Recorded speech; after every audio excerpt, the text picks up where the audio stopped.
All right. So let me start by reviewing. Victoria asked me to review the three events that led to the rise of the Liberty Republican, the Liberty Free Soil Republican Party. Those three in order. Basically, the Liberty Party becomes the well, it doesn't quite. There are three.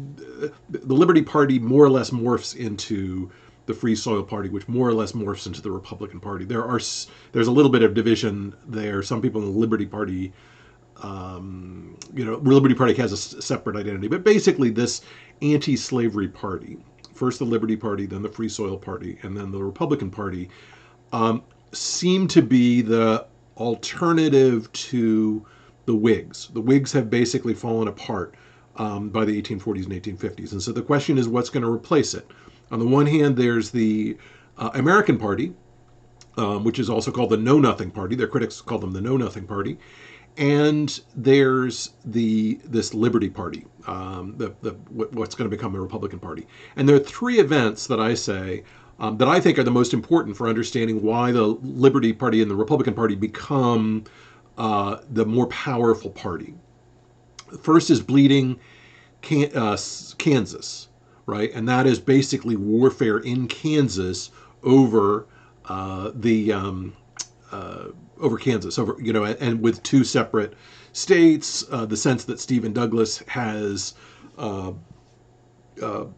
basically abandoned his party to make money on a railroad system, but also a sense that there's a slave power in the South. That's what the Liberty Party says, and it does seem to be, this F Street mess does seem to have considerable power, and the fact that there's fighting, shooting back and forth in Kansas over this issue does seem to suggest that a slave power is at work, that the Pukes, for example, who are coming over from Missouri into Kansas, also called the Border Ruffians, are agents of the slave power, and the slave power is sort of controlling President Buchanan, and the other Democrats. There's a term called dough faces that's used to describe Democratic presidents, and they're like Buchanan, who are basically Northern Democrats who are basically in the hands of the slave power, and you don't actually know what they think. Their opinions are hidden, and they use the term dough face to describe this. Dough face was a term that used to describe basically someone who is an actor. And so these people are not. They're really in the hands of the slave power. So that's number one, is Bleeding Kansas. Number two is Bleeding Sumner, and that's the caning of Charles Sumner, which horrifies many people in the North and on free speech grounds, and leads many white Southerners to mail canes to Preston Brooks, and that is right. No, it's nothing to do with the doughboy, but it's dough face, and then so the caning of Sumner, and the strong Southern newspaper support for Preston Brooks for beating the crap out of Sumner. Sumner is like 6 months, not hospitalized, but in bed from the beating that he gets from Preston Brooks. And the painting, I'm not sure what painting.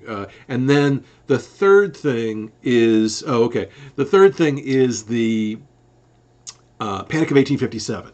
And the Panic of 1857 hurts northern cities badly, but cotton prices stay up and the South does well. And you see all this bragging on the part of white Southerners about, particularly not white Southerners, by enslavers, by people like James Henry Hammond and others, that cotton is king. You're dependent on us.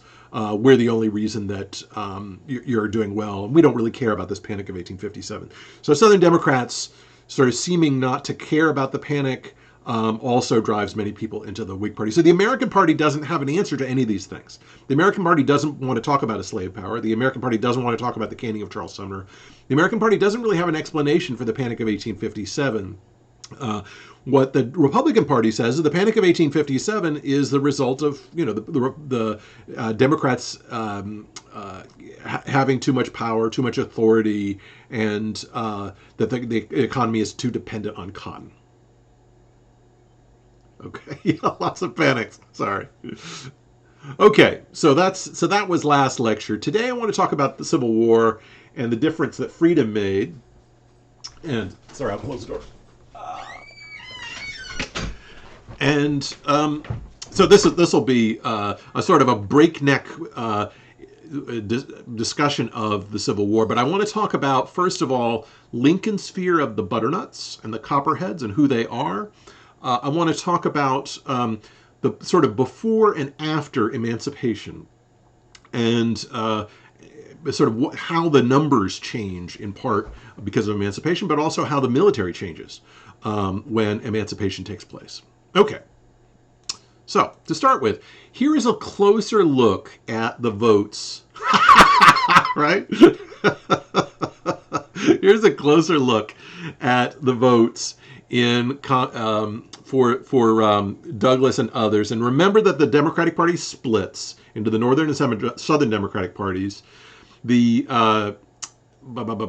Know Nothing Party, the American Party, becomes the Constitutional Union Party. That is Bell, and then there's Lincoln, and Lincoln just sweeps, but he doesn't do that well in actually the region that he's from, which is Kentucky and Illinois, and so particularly Southern Illinois. And so if you look at this area here, that Douglas does much better against Lincoln.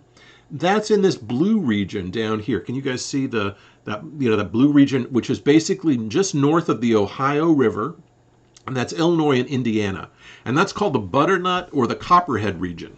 Now, Butternut is a reference to that jacket.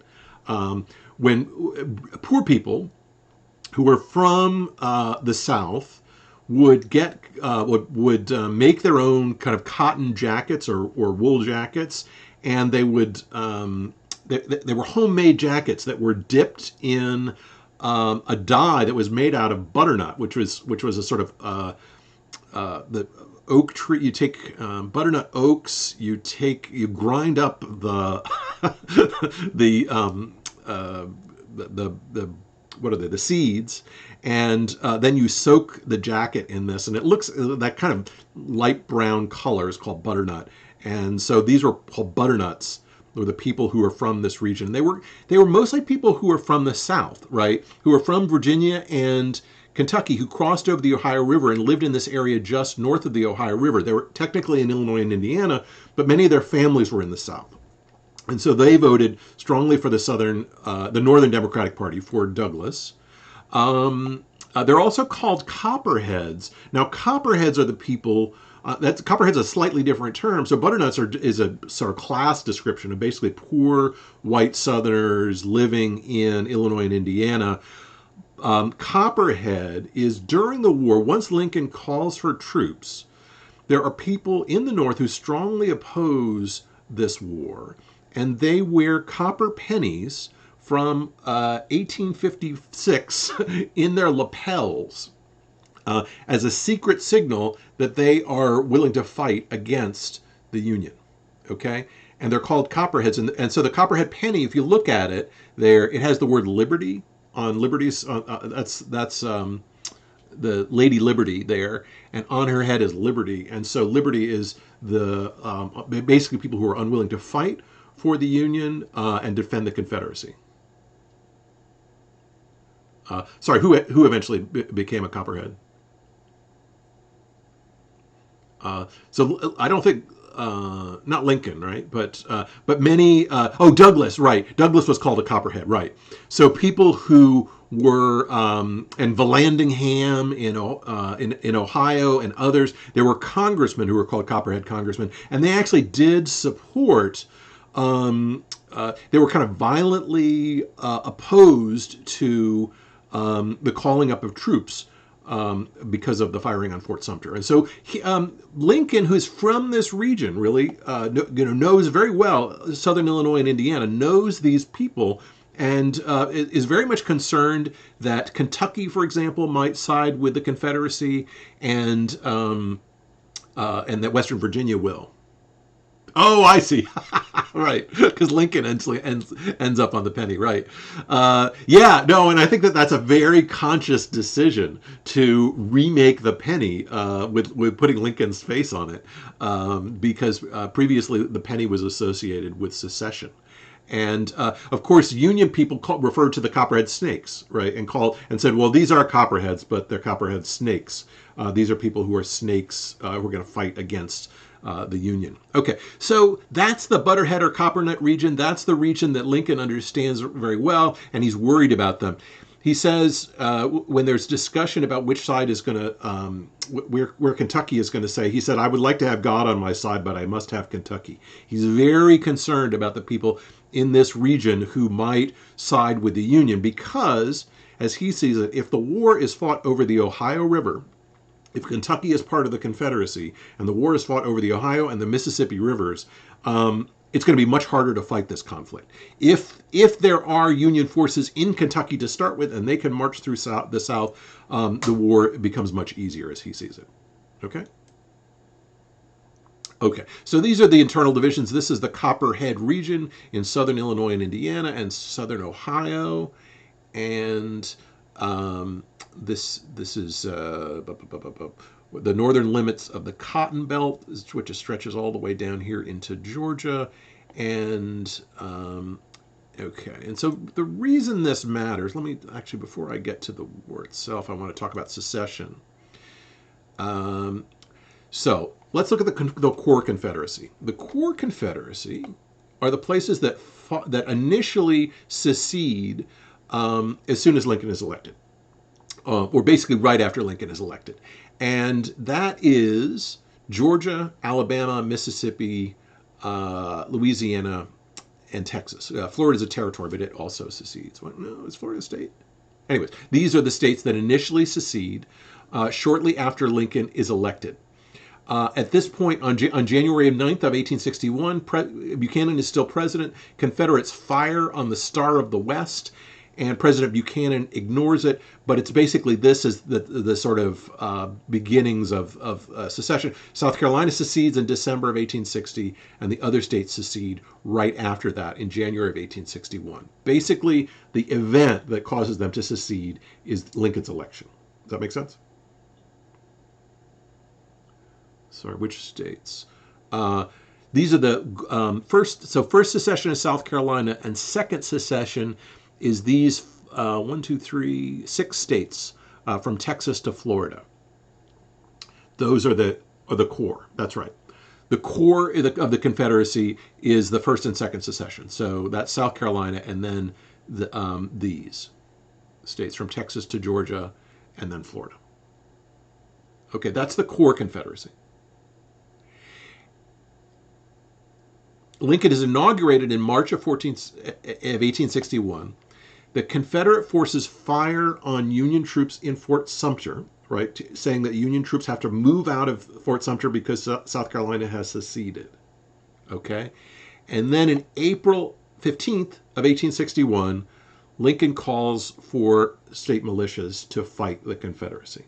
Okay. So the core Confederacy secedes basically with Lincoln's election.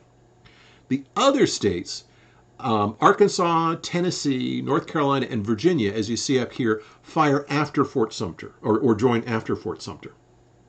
So what's the explanation for why those other states would join the Confederacy after April of 1861? These states did not secede initially, but they only secede after Lincoln asked for troops. So what's the rationale for that? Why would those states secede as well? Half your workers in their fields. Yeah, maybe they don't think that much about the war. They don't care that much about the war. But why? Why would people in North Carolina or Virginia or Tennessee be unwilling to secede until Lincoln calls for troops?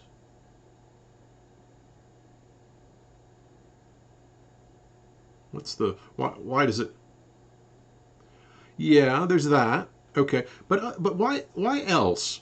If you're a citizen of North Carolina or Tennessee and a citizen of the United States, why is it so what Lincoln does is he asks each state to send soldiers, 75,000, to um, basically put down the secession of the southern states.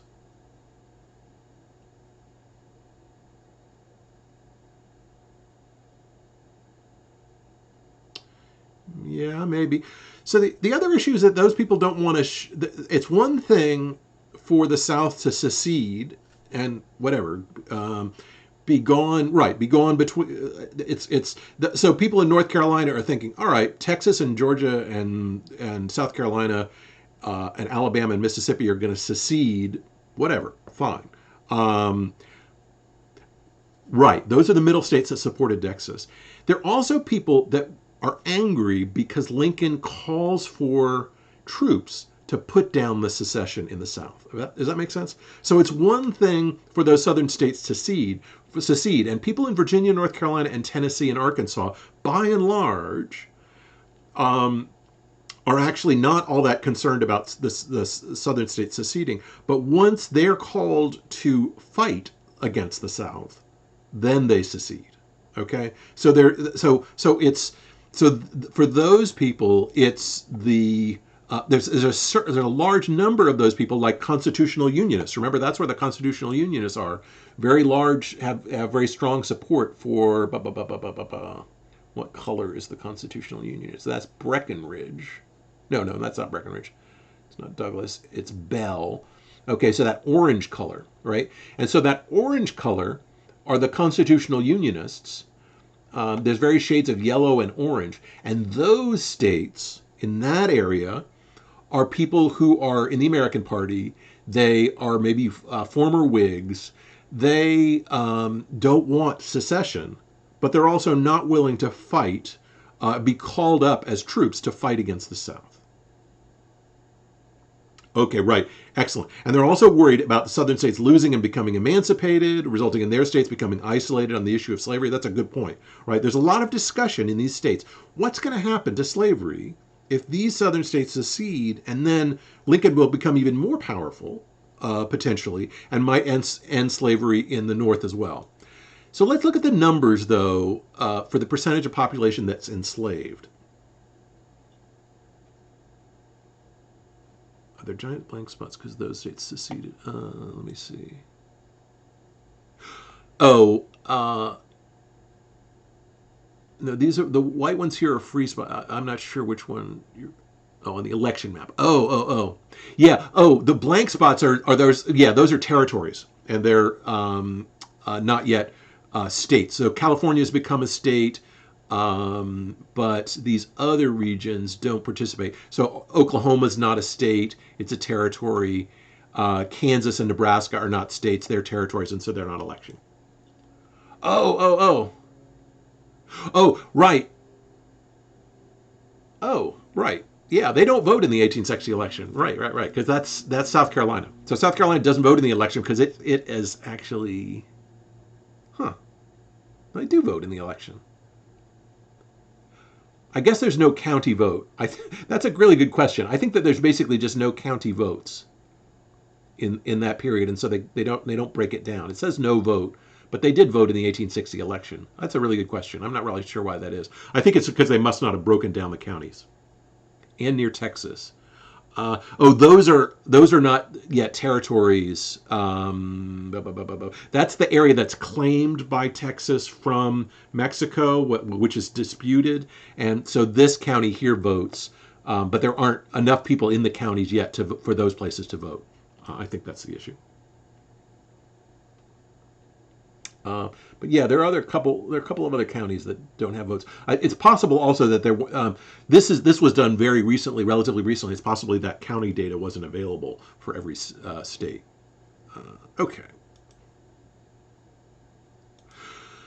Okay. So if we look at the states that are in the core Confederacy that I talked about, that's 47% of the population that's enslaved. So basically half of the people in the Deep South in the core Confederacy, almost half are enslaved people.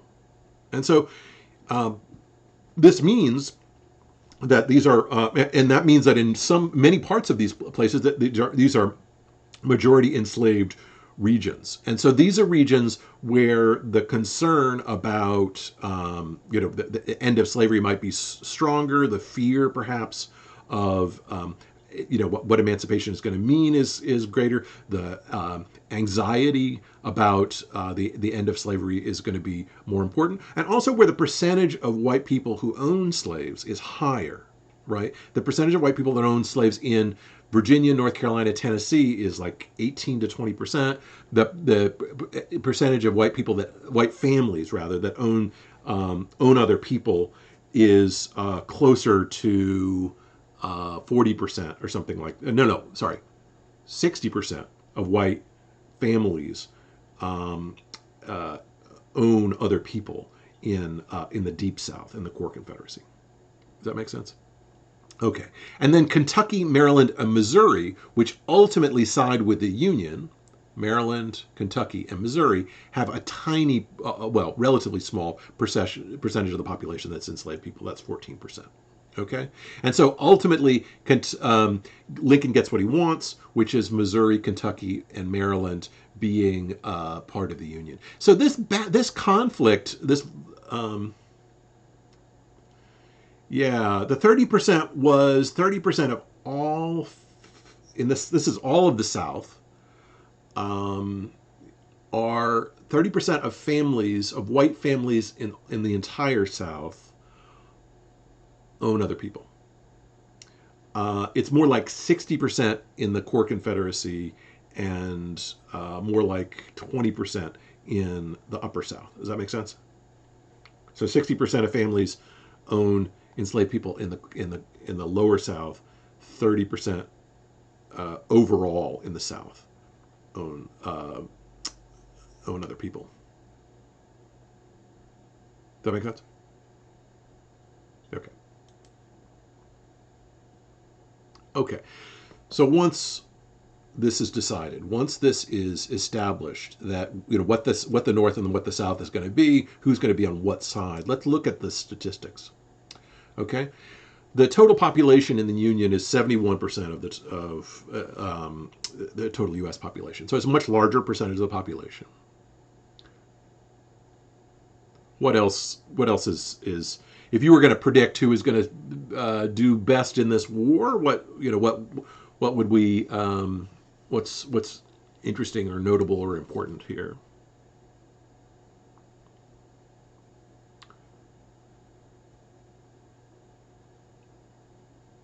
Railroads, okay? Much more important. Wheat is much more important, of course, because I'm obsessed with wheat. But also, there is wheat that's grown in Virginia and Missouri, but there's much more wheat grown in these other regions. But cotton is in the South. Right. Much more farm acreage in the North. We tend to think of the North in this point, and a lot of the textbooks and stuff like that suggest that the North is urban and industrial, and it's not, by and large. There are urban places, Philadelphia, Boston, New York City, but most of the northern population is actually rural at this point. Right, tons of iron. Really important, this difference of iron. If you're talking about who has the most cannon and who has the most artillery, who has the most weapons and things like that, and even the ability to move things around with carriages and all that other sort of stuff, iron production is really important. Right.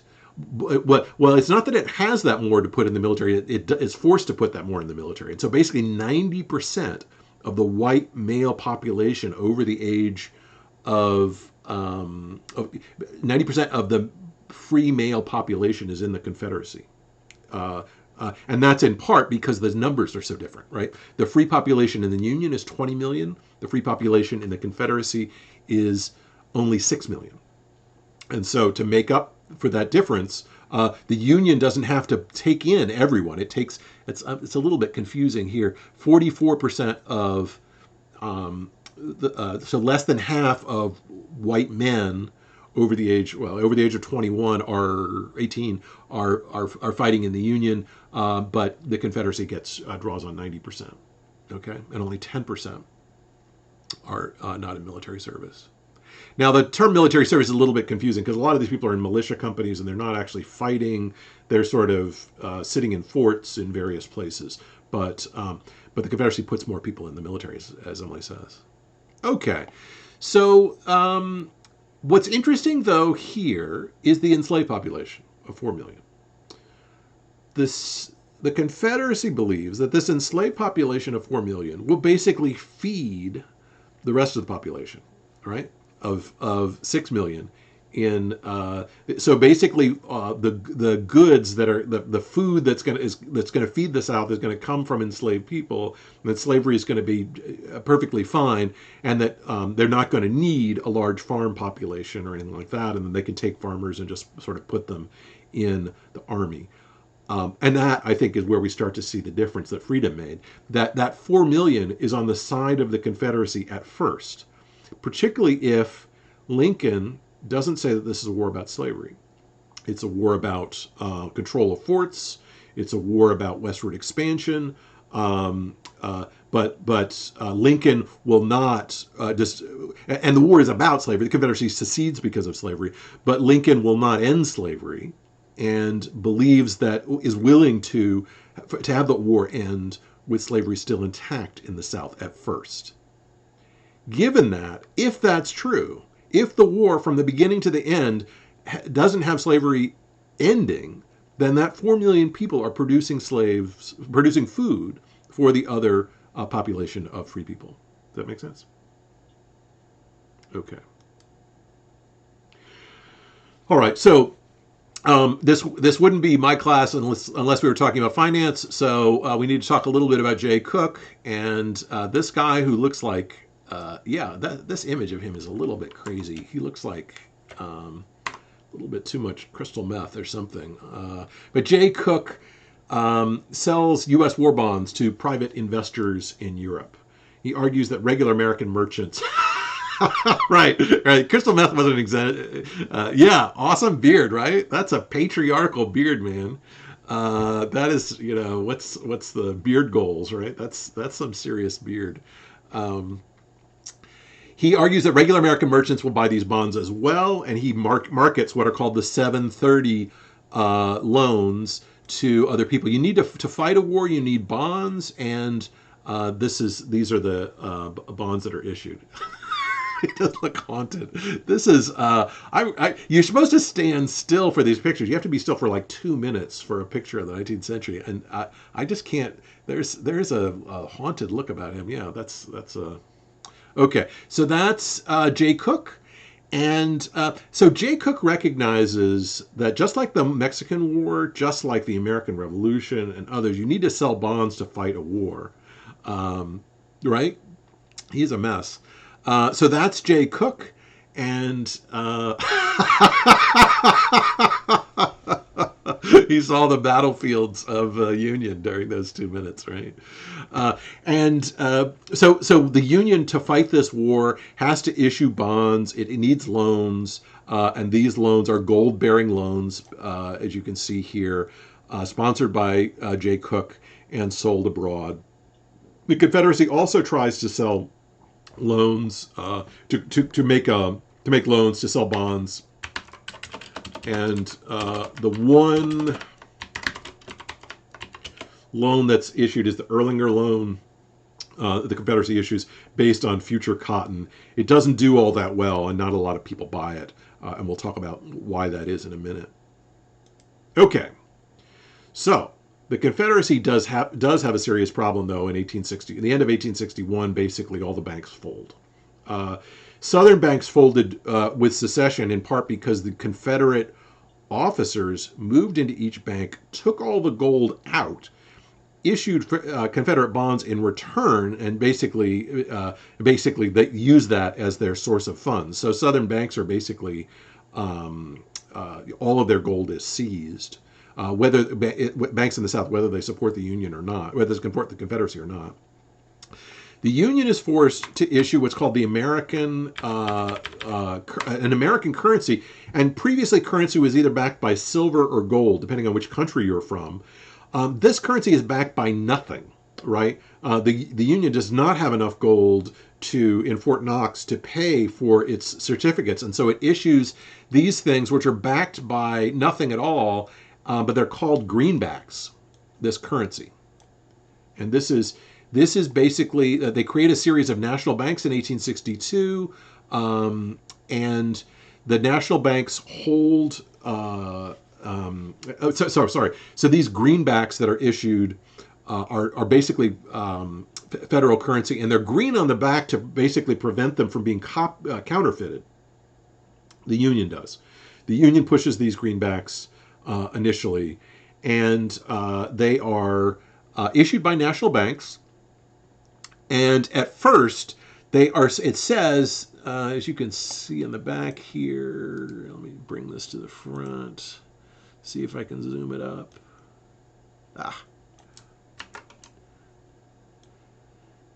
This note is receivable at par in all parts of the United States in payment of all taxes and excises and all other dues to the United States.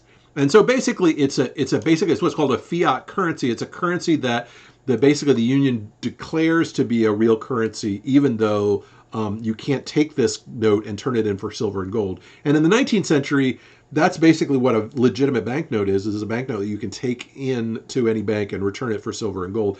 And it's backed by nothing. It's people then call it the greenback because it's green on the back, right? That's what's backing it, is nothing. Nothing but the green color on the back. And that's the Union that does this. The Confederacy does have private banking, but it's got much more problems. There's a Confederate currency that's issued, but it becomes worth less and less over time. Okay. One of the things that the Union does that's relatively successful is, bear with me, is to bring women into the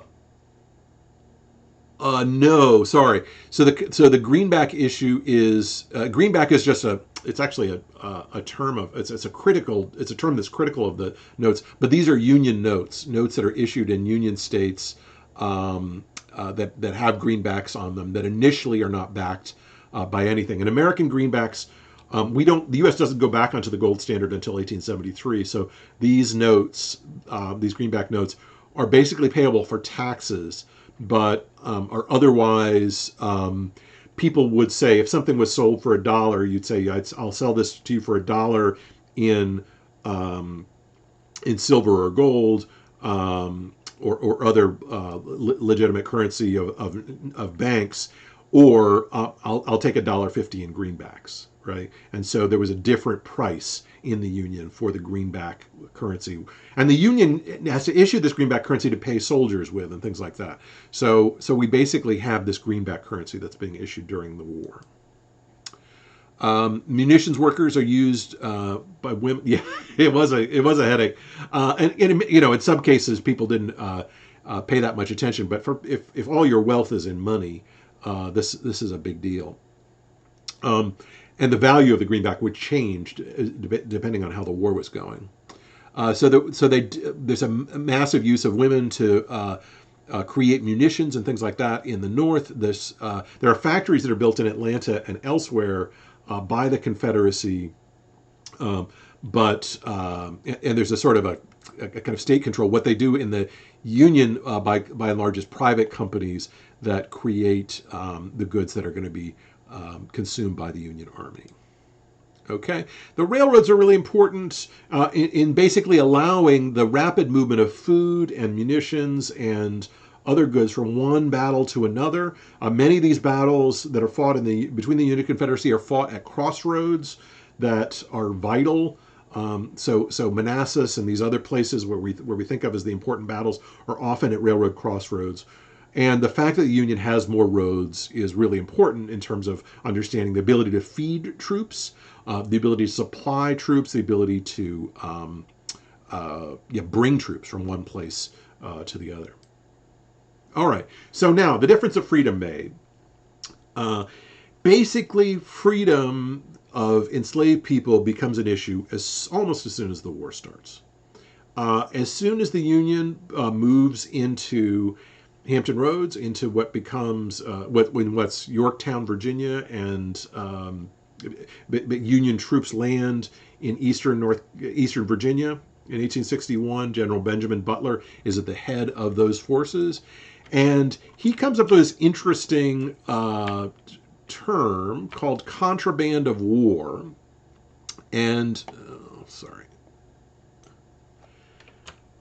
and contrabands is a term that describes. So if a ship is going to supply the Confederacy with rifles or with musket balls or with artillery, and the Union captures that ship, they'll look on the ship to see if it's supposed to go to New Orleans or something like that. And if it's just food or medicine, that ship will be allowed to go forward. But if it has any kind of weapons on it, those are called contraband of war. That's just an old term, and those things will be seized by the Union. And so, what General Benjamin Butler what happens to him is that enslaved people basically escape across to the Union lines to where the Union Army is, and General Butler says, "Wait a second, these enslaved people are building Confederate fortifications. So you could call them property, and we're willing to accept initially, at the beginning of the war, according to Lincoln and the Republican Party and Congress as a whole, initially that slavery is legitimate in the South, but if these people are being used to build Confederate fortifications, then they themselves are contraband of war. They are being used to fight us." Does that make sense? So it's a strange. Butler is a lawyer, and he says initially he's not going to return enslaved people if those enslaved people say that they are being used to build Confederate fortifications, because they're being used against the Union Army. Okay, so technically enslaved people who cross the Union lines are supposed to be returned, but Butler says no. If they have ever engaged in any building of fortifications, they are contraband of war. Okay. So this, even as the war starts, this is in 1861. Butler is starting to sort of change the rules of combat and starting to change the rules of enslavement and slavery and freedom, the boundary between slavery and freedom. And so these so-called contrabands, as they were called, are then sneak across Union lines and work for the Union Army as teamsters. These are both teamsters, people who drive teams of horses and stuff like that to deliver goods for the Union Army. And they basically escaped on their own and are now part of the Union Army. They're not technically military personnel, but they are people who supply the Union in the fighting. Okay. General Winfield Scott tries to create what's called the Anaconda Plan, which is to basically surround the Union. That U.S. ships are going to patrol the waters of the South, and any contraband that's discovered is going to be seized. And so this basically lock out the South from international trade, and what they define as contraband basically increases, and so that by 1862, almost anything that comes to the Confederacy is considered contraband, even food and things like that. Now, the Confederates believe that they can support themselves by food, in food because it's an agricultural place, but in fact, the Confederacy has long depended on northern states for grain and for corn and for other things like that. Some of that stuff can be produced locally, but a lot of it is imported into the South from northern states. Oh, right. Oh, wow. So cool. That's great. My great great grandmother was an enslaved person in Baltimore who also crossed over the line at some point and married a Union soldier. But yeah, no, it's this is um, so this was a person who kind of made themselves free. Is that right?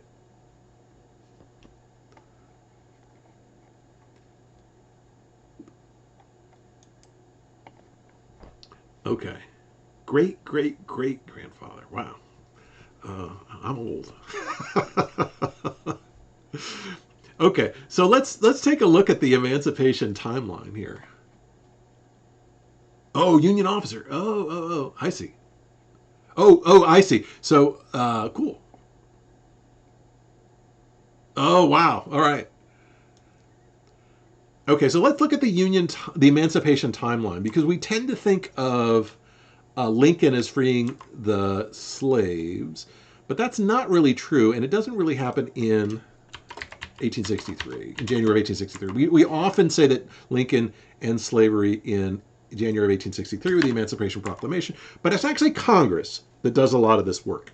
In August of 61, they passed the First Confiscation Act, which says that any enslaved people who are captured while working on military projects are seized property and therefore will not be returned.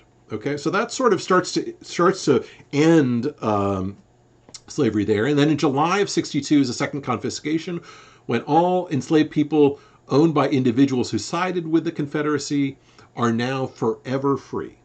Okay? So that's the Second Confiscation Act. So that's before Lincoln's Emancipation Proclamation. Congress says if the person who owns this enslaved person is a supporter of the Confederacy, then those people are forever free. Wow. And protector of Mexico. Very cool.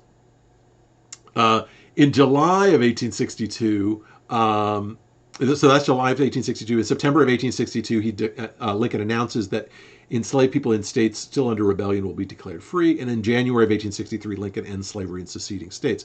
If you think about it, Lincoln doesn't really free all the enslaved people in January of 1863. He only frees enslaved people who are in states that are seceding, which technically he doesn't control yet. So some people have said no enslaved people were freed by the Emancipation Proclamation. What happens more often in this conflict is that people cross over the line to make themselves free people.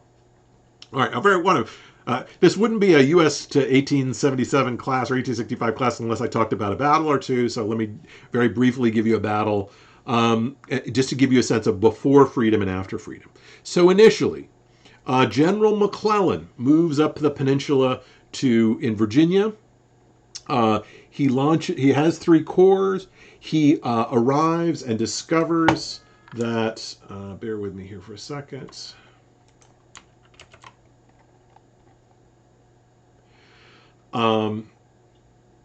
He reaches Yorktown in April of 1862. That's his plan, and his plan is to march on Richmond. By the time McClellan reached Yorktown in April of 1862, the Confederate Congress basically passes the Conscription Act, which declares every white man a soldier. Every white man is a soldier. The Partisan Ranger Act authorizes Confederate guerrillas to form. And these Confederate guerrillas are supposed to attack Union supply lines. Fear of enslaved insurrections leads to what's called the 20 Negro Rule, which says that if you're in a county that has more than 20 enslaved people, that there will be one person left behind, basically to prevent rebellions amongst enslaved people. And what that does is for enslavers, for people who are large slaveholders, their sons very likely can be exempted from fighting. And so many Confederate soldiers who are basically drafted. Everyone is drafted. Every white man is drafted into the Confederate Army by 1862. But there are exemptions for the sons of slaveholders, effectively exemptions for the sons of slaveholders. And this leads many white Southerners to claim that this is a rich man's war and a poor man's fight. That it's a war for rich people who own other people, and but it's poor people that have to do the fighting. So what happens then in 1862 is that McClellan discovers these works along the Warwick River, And these works have been erected by enslaved people who have been drafted from the Confederate Army. The Confederate Army drafts them and forces them to build these fortifications to block Union forces. He takes so long to get to this point, however, that the Confederacy is able to send more and more people to Richmond to hold off these forces.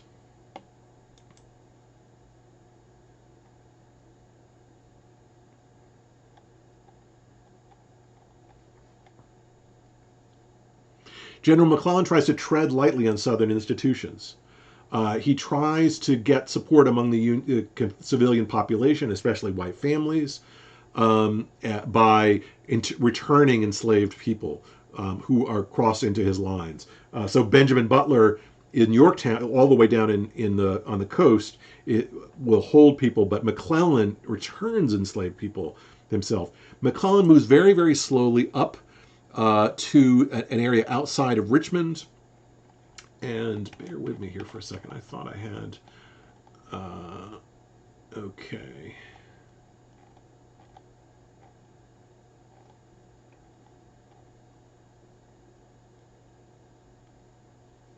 The Battle of Williamsburg takes place in May 24th. 105,000 Union forces take almost a month to get to Williamsburg, and this is over a month to get to Williamsburg, and in what would for us be on a bad day, take even walking might take 4 or 5 hours. It takes them a month to move up, and so McClellan is called slow. He arrives at the Chickahominy Creek, and where are we? And he's on two sides. Bear with me here for a second. Where's the Chickahominy Bridge? Okay, there's the Grapevine Bridge.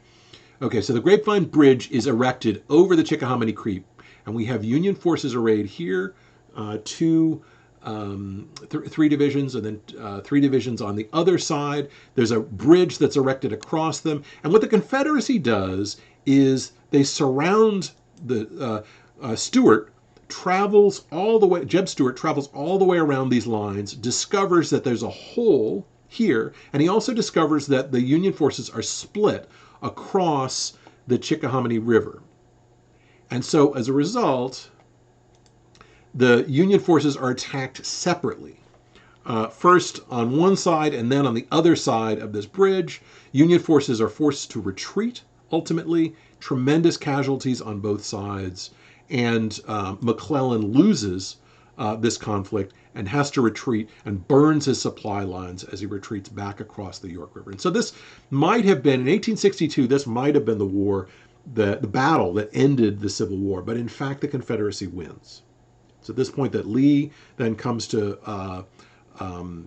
emerge as the person against McClellan. McClellan is still used, and so the way the war is traditionally told is that McClellan has the slows. That McClellan takes too long to get to Richmond. The Confederacy is able to quickly push him back, and then the failure of the Peninsular Campaign is what explains why the war takes 3 years. Now I want to talk about the difference that freedom made. McClellan did not use enslaved people. When enslaved people came to him, he sent them back across Union lines. McClellan was a Northern Democrat. McClellan, in fact, ran for presidency against the presidency in 1864 against Lincoln. He hated Lincoln. He called him an emancipator. He called him an ape. And he was very popular with his soldiers, but he moved very slowly. The traditional argument is that McClellan is just not a very good soldier. But I want to talk about 4 areas where McClellan was weak and where the Union would be strong after McClellan. Number 1 was intelligence. This is the way in which the Union tried to gain intelligence about the Confederacy. This is Theodore Lowe in his balloon. And Theodore Lowe, McClellan believed in technology, and he believed that technology would solve anything. He was a sort of Elon Musk of the 19th century. And so he sends up observation balloons to inspect the Confederacy. When enslaved people come to him and offer him information, he doesn't take it, and he instead uses these balloons. The balloons go up, and Confederates initially try to shoot down the balloons, and then they discover, well, if this is your intelligence network, then we're just going to fool you. And so what the Confederacy does behind those lines in 1862, bear with me here for a second, is they would set up empty tents and then march back and forth between the empty tents, so that Low drastically overestimated how many Confederate soldiers were behind him. McClellan had many more soldiers than the Confederacy did, but McClellan thought he had fewer, in part because Low was snookered by the Confederacy. The Confederacy mounted logs to look like cannons. They had many more tents than they had soldiers, and they marched back and forth between the tents, and so it led them to overestimate their forces, and this is part of the reason that McClellan was so slow. He set up works, he planned his sieges, they took forever. By the time the Confederacy would arrive at the trenches would be empty. The siege equipment gone. Right? So Theodore Low is successful at intelligence, but his intelligence is terrible. The other source of his intelligence is these dudes, which are called McClellan's Secret Service, and these are people that are work for Allan Pinkerton, and they're supposedly the Secret Service agents of Allan Pinkerton. This is where we get Pinkerton's detective agency. And Pinkerton's detective agency is terrible. It is so bad. It's a mess. It's a joke. They would put on false beards, and they would try to go behind Confederate lines and try to collect intelligence. Now, initially, if a spy is caught by the Confederacy, they would be hanged. That was true of Confederate spies who crossed into Union territory as well. They would be hanged instantly as spies. But the Confederates quickly picked up on these people with fake beards and fake Southern accents who crossed into lines and would tell the most outrageous stories to these terrible Secret Service agents. They would come back and they would also give inflated estimates of Confederate. So the Secret Service was such a mess. Pinkerton's agency was such a mess that it's finally, after McClellan is cashiered, after he's removed as general, the entire Secret Service force is removed. They are replaced by black men and women who are on the Confederate side already and come across Union lines and provide information. Those people report directly to Union officers. On the Western theater, that's to U.S. Grant. On the Eastern theater, it's to the staff of Ambrose Burnside and others. So once McClellan is removed, they're replaced by African American men and women. Right? So no, the Confederacy totally trolled the Union Army in this case. The other problem is that Grapevine Bridge, right? The Grapevine Bridge was erected by these men. And these are men trying to erect the Grapevine Bridge. And they're called, what's the term that's used for them? Basically, they're commissioned as, what's the word? My brain is not working today. They're basically an engineering corps, their work corps that's designed to build the bridge. And this is the bridge that they build after a month across the Grapevine Bridge across the Chickahominy River. And it's a terrible bridge, and this is another view of it. Shifting troops back and forth across this river. And the Chickahominy River is really important for understanding how the Confederacy is able to defeat folks on the northern side of the Chickahominy and the southern side of the Chickahominy. They couldn't coordinate their actions. They couldn't move together because this bridge broke down very quickly. Right? This is a mess, this bridge.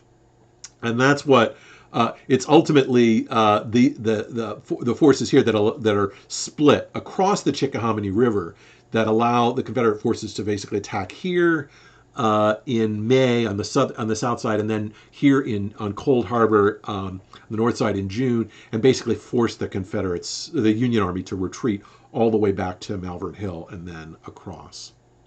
Okay. So logistics, number one. Logistics before McClellan, before emancipation, is to rely on a secret service and balloons, and both of those fail.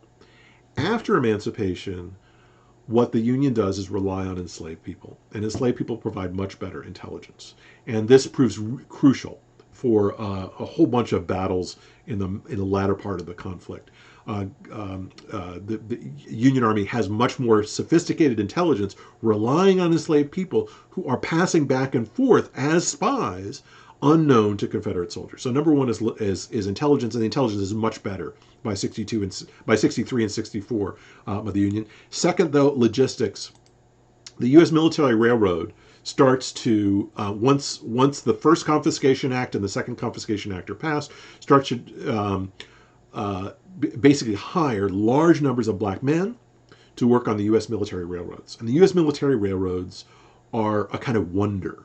What they do is quickly rebuild track. The U.S. military railroad controls. It's a government agency, part of the Army, headed by by Herman Haupt, and Herman Haupt rebuilds using black labor railroads throughout the South.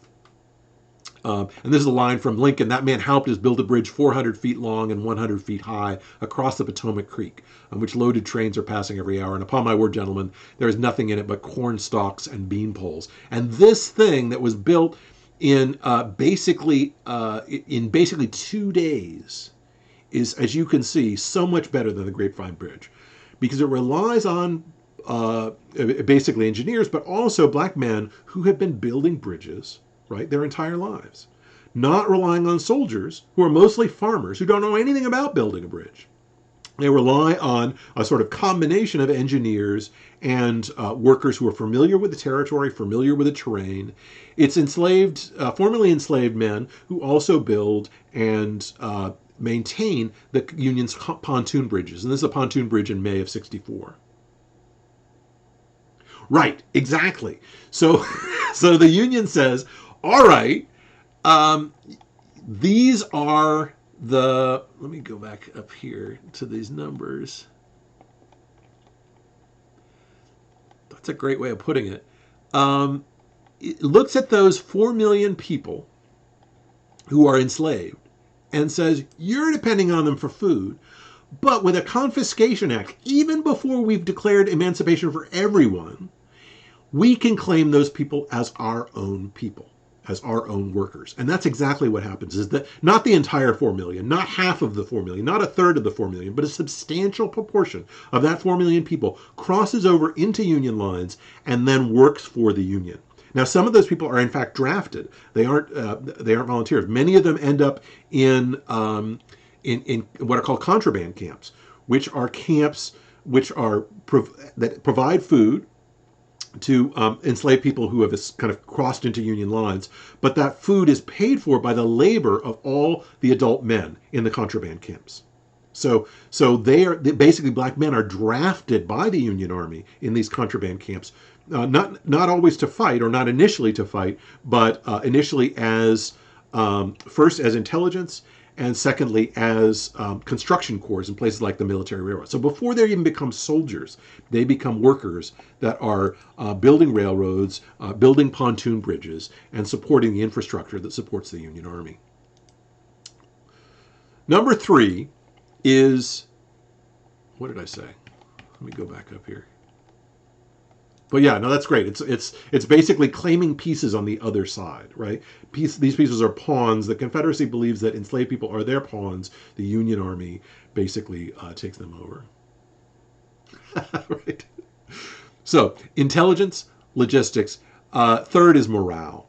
The Union forces found it very upsetting to take enslaved people and return them to their enslavers. Initially, in McClellan's camp, people would come, slave owners, quote unquote, people who owned other people would come to Union camps men and women, point out enslaved people who had crossed the lines and say, that person's mine, and that person's mine, and that person's mine. I want a military escort to bring those people back to my plantation. Okay? Union soldiers hated this, and they rejected it. So we see in the letters and stuff like that from privates and officers and sergeants and others up the chain of command that Union officers strongly despised this idea of being effectively slave catchers in the South, right? They're fighting against the Confederacy, and McClellan is turning them into slave catchers, all right? And so there's a really serious morale problem, and this changes once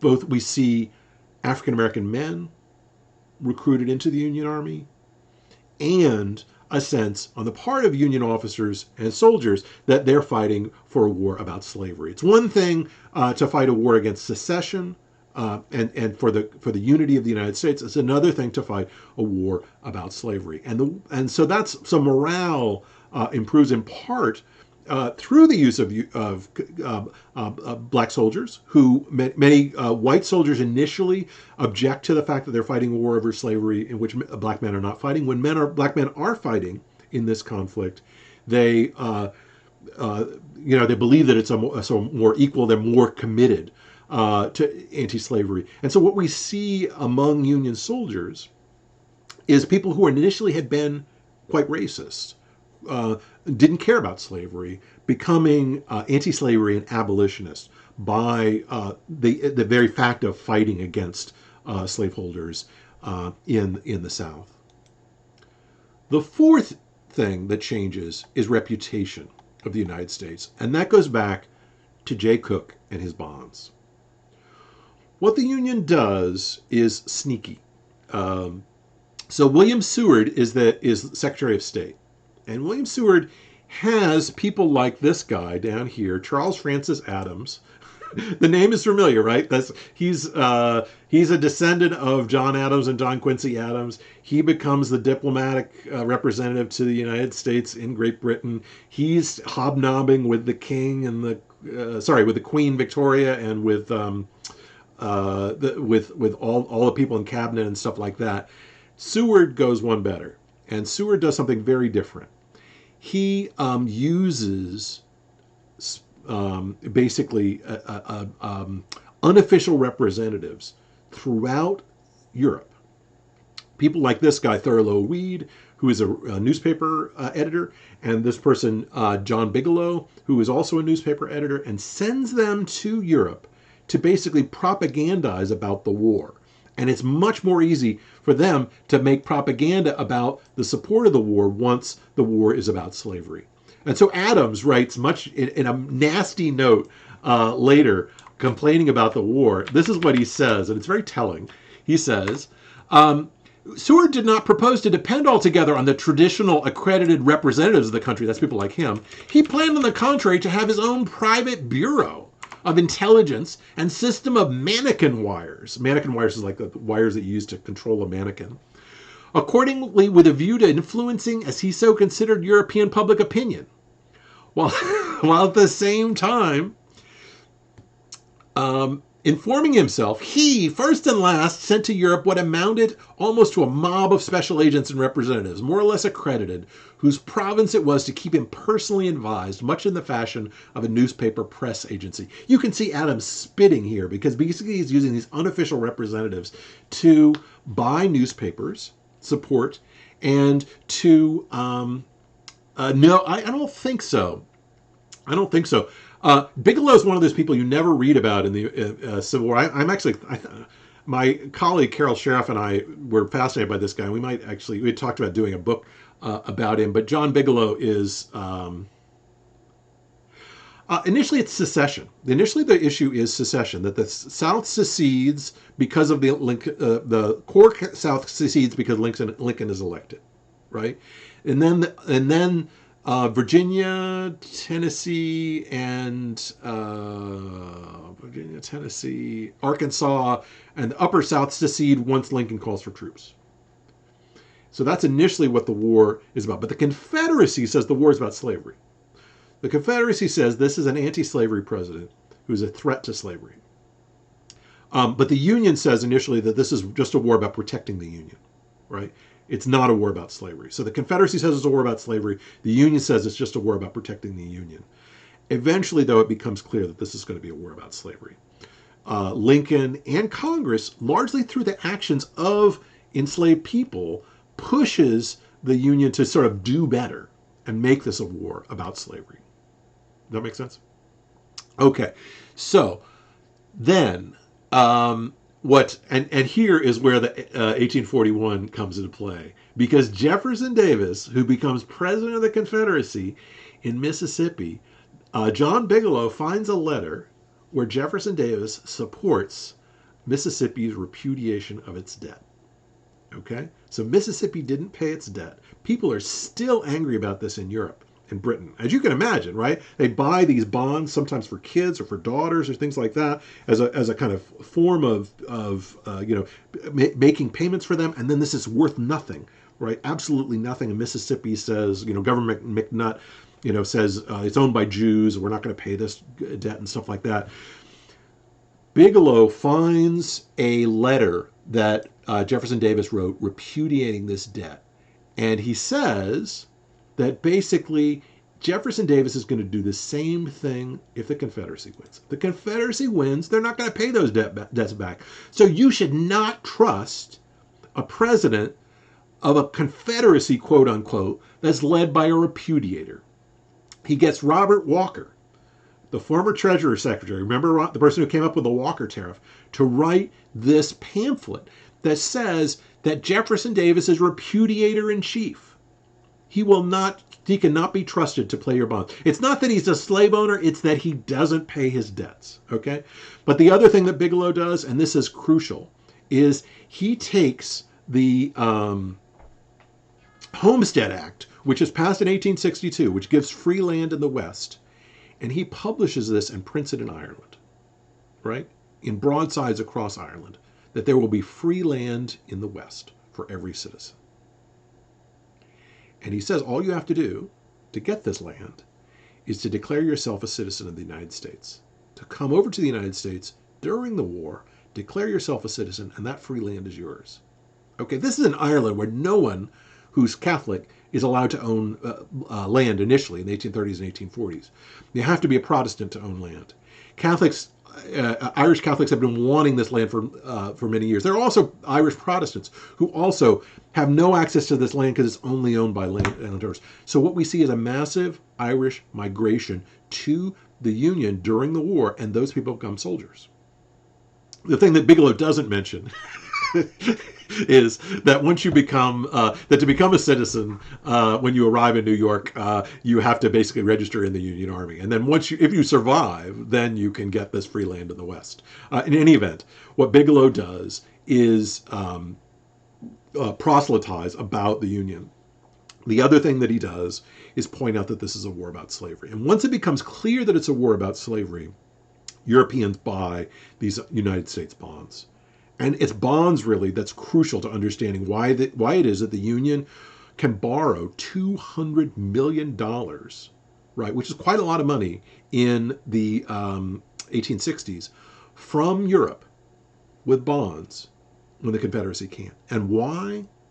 Partly it's repudiation, partly, but a large part of it is because this is a war over slavery.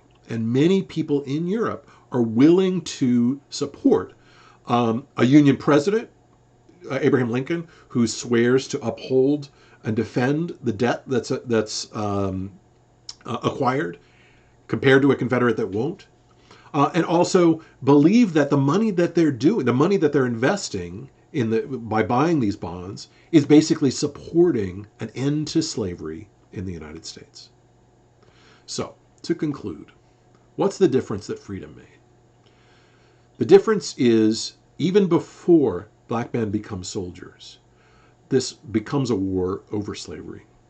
Intelligence, once McClellan is removed in 1862, we see a different kind of war.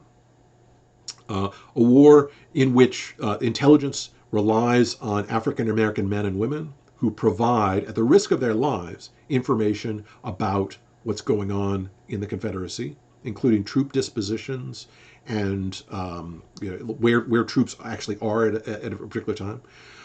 They provide the logistical support. 100,000 black men in the U.S. military railroads that build the bridges and make the connections that make it possible for the Union Army to move into the Confederacy.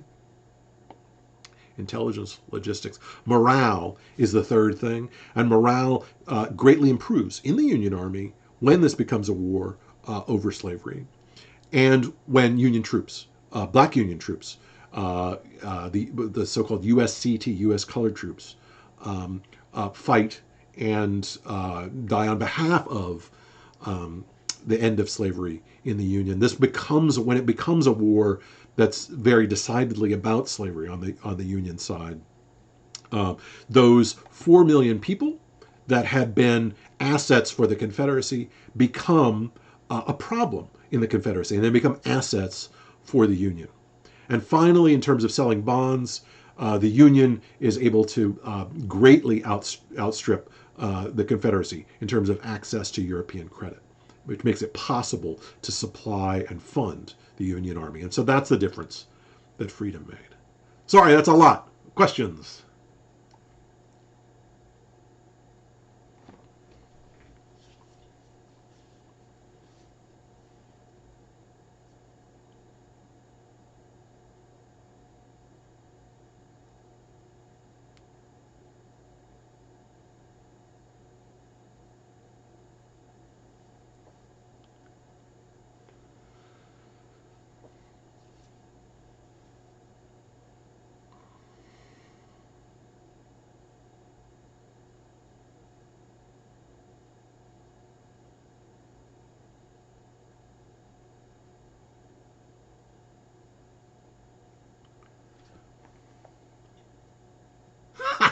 Sorry. That was a lot of stuff.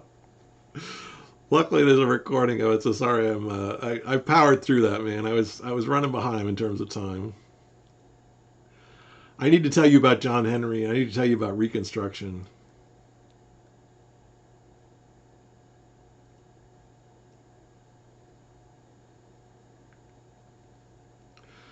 All right, send me an emoji, and have a great weekend.